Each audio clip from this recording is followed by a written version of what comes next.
எல்லாருக்கும் வணக்கம். SK maths academy இது போச்சம்பள்ளியில் இருக்குங்க, கிருஷ்ணகிரி டிஸ்ட்ரிக்கு. ஆஃப்லைன் கிளாஸ் வேணும்னா இந்த நம்பர் கால் பண்ணுங்கள். 8072933258 96776945. ஓகேங்களா? 10th 12th மேக்ஸ் கிளாஸ் ஃபுல்லாக போயிட்டுருக்கு, மற்ற சப்ஜெக்ட்டும் போயிட்டுருக்கு. இப்போ நீங்கள் வீடியோவில் மேக்ஸ் பார்க்கலாம். 10th ஸ்டாண்டர்டு யூனிட் 1 பார்க்கலாங்க. ரிலேஷன்ஸ் அண்ட் ஃபங்க்ஷன்ஸ் அப்படியே பார்க்கலாம். யூனிட் 1 நோட் எடுத்து எழுதிட்டிங்கன்னா பெட்டராக இருக்கும். ரிலேஷன் அண்ட் ஃபங்க்ஷன்ஸு முதல்ல ஆர்டர் பேர்ஸ்னால் என்னென்னு தெரிஞ்சுக்கோங்க. ஜோடி ஜோடியாக எழுதணும் ஏதேனும் 2 நம்பர்ஸ். இப்போ எக்ஸாம்பிளுக்கு இது A,1 A,2 A,3 சரிங்களா?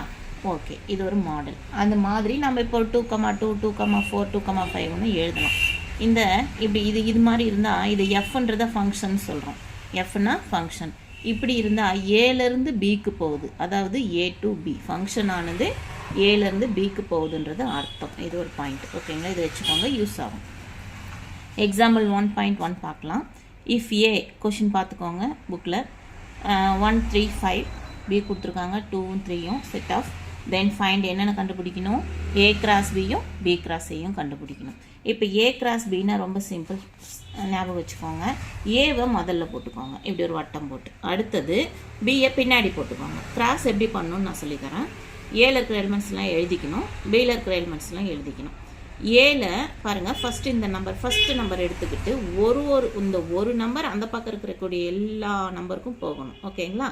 1,2 1,3 அது எழுதி முடிச்சிடணும். 1,2 1,3. அடுத்தது இந்த நம்பர் மறுபடியும் அந்த 2 நம்பரையும் போய் கிராஸ் பண்ணும். 3,2 3,3. அடுத்தது லாஸ்ட்டாக இருக்கக்கூடிய 5ம் அந்த 2 நம்பரை கிராஸ் பண்ணும். 5,2 5,3 மொத்தமாக எழுதிடணும். பாருங்கள், A கிராஸ் B வேல்யூ இதுதான். நெக்ஸ்ட் B கிராஸ் ஏ போகலாம். B கிராஸ் ஏன்னா என்ன சொல்லணும்னா B எடுத்து முதல்ல போட்டுக்கோங்க, அப்போ தான் உங்களுக்கு தப்பு இல்லாமல் வரும். இப்படி ஒரு வட்டம். Bயில் இருக்கக்கூடிய என்ன கொடுத்துருக்காங்க கணக்கில்? 2,3. ஏ என்ன? 1 3 5. வழக்கம் போல் ஃபஸ்ட் ஒரு நம்பர் எடுத்துக்கிட்டு 2,1 2,3 2,5 எழுதிடலாமா? அடுத்தது 3,1 3,3 3,5. அவ்வளோதான். A கிராஸ் B என்னன்னு தெரிஞ்சிச்சு, B கிராஸ் A என்னன்னு தெரிஞ்சிச்சு. ஓகேங்களா? அதுலேயே ஒரு இந்த கொஷின் கேட்டிருக்காங்க, புக்கில் பார்த்தீங்கன்னா தெரியும். A கிராஸ் பியும் B கிராஸ் ஏயும் ஈக்குவலாக இல்லையான்னு கேட்டிருக்காங்க. ஈக்குவலாக இல்லையான்னு பாருங்கள்.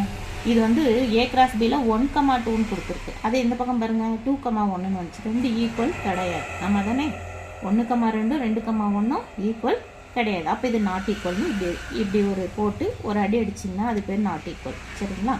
அதே போல் இன்னொரு வேறு என்ன நம்பர் நீ நாட் ஈக்குவல் காட்டுது? இதில் இருக்கக்கூடிய 1,3யும் இதில் இருக்கக்கூடிய 3,1. சரிங்களா? அப்போது A கிராஸ் பியும் B கிராஸ் ஏவும் ஈக்குவலாக இல்லையா? இல்லை. அதனால் என்ன பண்ணிக்கலாம்? நாட் ஈக்குவல் சிம்பிள் போட்டு காட்டிடலாம். ஓகேங்களா? இது ஒரு ரிசல்ட் கேட்டிருக்காங்க. நெக்ஸ்ட் அதுலேயே ஏ என்ன B என்னன்னு ஆல்ரெடி நம்ம கொஷினில் இருக்கிறது தான். இதில் N ஆஃப் A எத்தனைன்னு பார்க்கலாமா?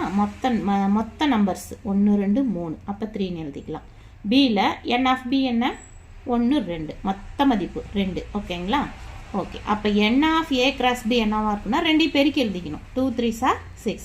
B கிராஸ் ஏனாலும் 1 தான். Bயில் 2 இருக்குது, Aல 3 இருக்குது. பெருக்கி எழுதுனா எவ்வளோ வந்துடும்? 6 வந்துடும். அப்போது அவங்க அடுத்தது என்ன கேட்குறாங்க? இது 2 ஈக்குவலா? ஆமாம், ஈக்குவலாக தான் இருக்குது. N ஆஃப் A கிராஸ் பியும் N ஆஃப் B கிராஸ் ஏவும் என்ன வந்திருக்கு? 6 வந்திருக்கு. ஓகேங்களா? இது ஒரு ரிசல்ட். ஓகே, அப்படியே எழுதிக்கோங்க, உங்களுக்கு யூஸ்ஃபுல்லாக இருக்கும். நெக்ஸ்ட் 1.2 பார்க்கலாம். இதான் question. If A cross B 3,2 3,4 5,2 5,4 அப்படின்னு ஆன்சரே கொடுத்துட்டாங்க. ஏவும் பியும் கண்டுபிடிக்க சொல்கிறாங்க. அப்போது நம்ம கணக்குப்படி ஃபஸ்ட்டு என்ன சொன்னால், நான் போன கணக்குலேயே ஃபஸ்ட்டு ஏன்னா முன்னாடி எழுதிக்கோங்கன்னு சொன்னேன்னா, அப்போ ஃபஸ்ட்டில் இருக்கிற எலிமெண்ட்டில் ஏவாக இருக்குமா? அப்போ அதுதான். செகண்ட் இருக்கிறது பியாக இருக்கும். அப்போது நமக்கு ஐடென்டிஃபிகேஷனுக்காக இதை எழுதிக்கலாம். Set of all first elements என்னது? A. Set of all second elements என்னது? பி. அப்போ ஏ என்னவாக இருக்கும்? இங்கே பாருங்கள், 3 3 5 5. 2 3 இருக்குது, அதனால் நான் ஒரு 3 போட்டுக்கிட்டேன். 2 5 இருக்குது, ஒரு 5 போட்டுக்கிட்டேன். ஓகேங்களா? அடுத்து பி பார்க்கலாம். பியில் பாருங்கள் 2 4 2 4. அப்போது எத்தனை 2 இருக்குது? 2 2 இருக்குது, அதனால் நம்ம ஒரு 2 போட்டுக்கலாம். ஏன்னா செட்டுக்குள்ளே 1 எழுதினால் போதுமானது. அடுத்தது 4 எத்தனை இருக்குது? 2 4 இருக்குது, அதனால் என்ன பண்ணிக்கலாம்? ஒரு 4 போட்டுக்கலாம். அவங்க அவ்வளோதான் கொஷின் கேட்டிருக்காங்க. ஏ என்ன பி என்ன. ஓகே, மறுபடியும் சொல்கிறேன், நோட் எடுத்து எழுதிக்கோங்க. அப்படியே நம்ம லைனாக தான் போயிட்டுருக்கோம். ரொம்ப யூஸ்ஃபுல்லாக இருக்கும் உங்களுக்கு இந்த வீடியோ.